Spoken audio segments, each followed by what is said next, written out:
Hello again, friends. Welcome back. My name is Oscar Montesiga. I'm a certified wine and spirits instructor for the International Wine and Spirits Guild, and thanks for joining me again here at the Booze Library. I'm at Uncorked Vintage Academia to bring you this week's featured whiskey. Happy Whiskey Wednesday. With that said, also just as a housekeeping, or rather a point to knock off the agenda, I just want to say that thanks for joining me throughout this year, and I hope you had a fantastic, happy Christmas and a fantastic winter solstice celebration with lots of good food, good friends, good family, and just as good whiskey or your choice of beverage. So again, thanks for joining me today at the Booze Library for Whiskey Wednesday. This Whiskey Wednesday is a little special because there's a lot of points that this whiskey checks off the boxes because it's very unique. And just to start with some of those qualities is the fact that it comes from Spain, and there's not really a lot of Spanish whiskey out there. And if there is, I mean, there is whiskey produced in Spain, but most of it is both consumed locally within Spain, or it's shipped out around the Spanish domestic market. I mean, the European market, not necessarily stateside here in the United States. So it's likely a new category for a lot of the local viewers here in the U.S. You may not have seen this around, and it's for several reasons. One of them is that it's a boutique bottling and production style. So this whiskey, which is a malted whiskey, meaning barley, it is a barley whiskey coming from Spain, from the Equipo Navazos, and the Navazos team in Spain. They're fantastic winemakers and marketers, negociants, that they go throughout Spain, talk to, or deal with other winemakers, and they produce very unique labels under their brand name, the Equipo Navazos name, with beautiful avant-garde sort of winemaking techniques or styles throughout Spain. So that's unique. They also have built, of course, really nice relationships with sherry producers in south of Spain, in Jerez, in that area. And you're going to notice that influence here. And this is Navazos Palazzi team. So Palazzi is the other name attached to this particular brand label.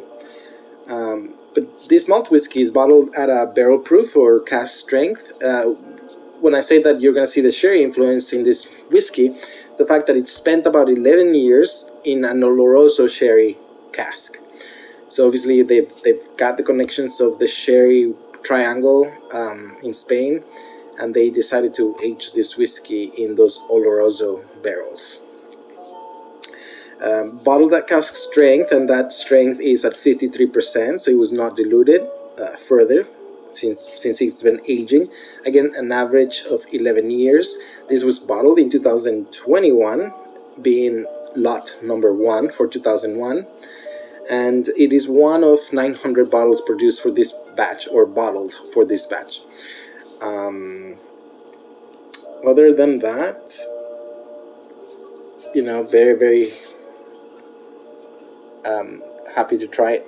Also worth mentioning that this is local barley from Spain, so that is not necessarily something you see everywhere in the world. Some people just import barley to make their whiskey when their local barley is not available.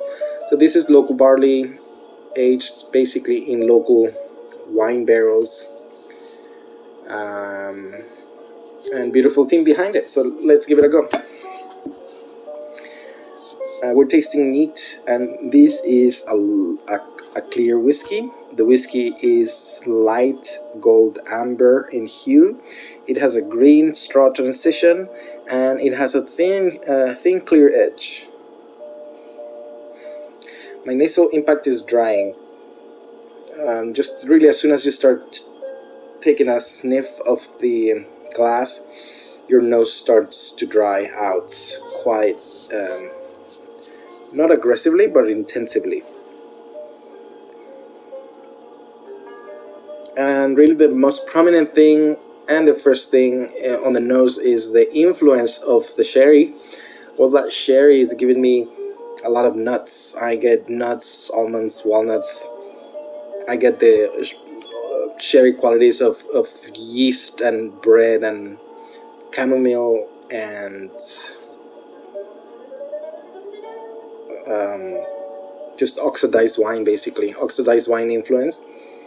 But among all the nuts and floral notes and bready notes, there's also lemon peel, orange zest. There is savory dry herbs, including pine needles, tarragon, oregano.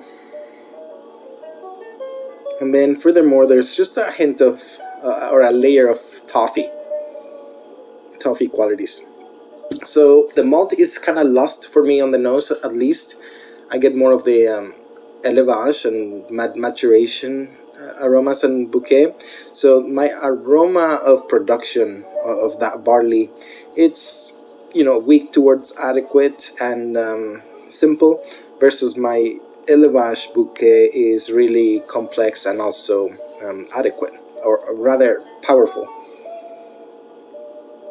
Average length and has a fine character. It is a whiskey that I want to come back to revisit and smell again, just to see if anything changed. It's not evolving as much as a super complex spirit, but it is also not super monotone. It engages the nose quite well. Let's give it a taste.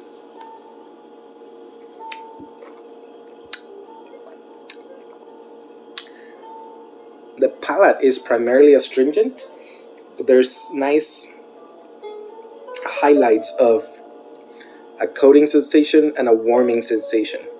So there's a stringency between the coatingness and the warming sensation. It's a medium body whiskey with smooth, sufficient alcohol. My primary taste is sweet, and a few highlights of sourness, bitterness, and salt.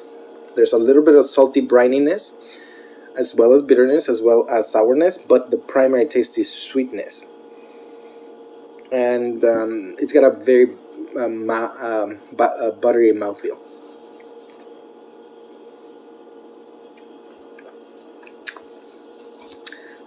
On the palate, the taste is, the flavors are very similar to the nose, and that includes the nutty, oxidized wine sherry qualities. So Oloroso sherry on the palate with nuts, pecans, walnuts, almonds. There's a little bit of honey toffee's there, and the toffee now is kind of accompanied by butterscotch. But now I can actually taste the malt that I did not smell. So my nose is not translating the malt on the nose, but I do find malt on the palate, and also tea, a lot of tea qualities, black tea, red tea, pure tea, some aged tea, and small hints of spices, very subtle spices, baking spices, a little bit of ginger, if anything. So the flavors are concentrated and complex, and the finish and character are harmonious. It's very well balanced. At 53%, everything's rounded. Even though I feel astringency, everything works together with it. It's not hot, it's not overwhelming, it's not underwhelming. It is balanced for everything that's delivering for me. So the finish is pleasant and very long, and my overall impression is excellent. So excellent character, excellent balance, great complexity. It is only lacking malt on the nose, but at least I get maltiness on the taste. Pairing ideas for these, I would definitely recommend you trying it with some light, very light hors d'oeuvre type tapas. Like if you just hanging out with some Manchego cheese, some olives, some quince paste, some almonds, a couple meats, maybe some jamón serrano, jamón ibérico. Keep it simple. the structure of this whiskey will work well with everything around that charcuterie slash Spanish cheese board. So well done, Equipo Navazos Palazzi. I definitely look forward to trying something from the spirits realm from you guys again. Cheers to you, salud. And lastly, I want to comment before I close that as this year is closing, I kind of picked this whiskey because it's kind of special for me, because it's a whiskey again you don't think of as a whiskey nation, but I got this bottle as a celebratory bottle for myself when earlier this year I passed the certified specialist of spirits exam, which was a long time overdue. I think I started studying like 2 years before, but I just kept postponing it and pushing it back because it was kind of like a fun project for me just to grow, and to test my knowledge again. Because again, with the guild, I'm a spirits instructor, and with the International Wine Guild, I'm also certified as an executive spirits sommelier. But I like to branch out and test my knowledge again, so I can always provide students with the best knowledge I have. That is not biased, and it's a professional opinion. But anyway, I have to thank Miss Jay Nichols from the Society of Wine Educators for sponsoring my scholarship for the CSS exam, which I was waiting until the very last minute to get it done, but I was like, I need to get this done. So again, thank you, Miss Jay Nichols, and everybody at the society for your patience and also your generous grant. Much appreciated. It's not gonna go to bad use. So cheers to you for having me. I appreciate you. And again, I got that bottle as a special treat after passing the exam, because I felt glad I did it. Without further ado, other than that, thanks for watching. Hit subscribe and like, as I know you know how to do. And we'll catch you next year. Thanks for watching. Happy New Year to you guys. Thanks for being with me for over a whole year now. And let's do many, many, many more years to come. Salud.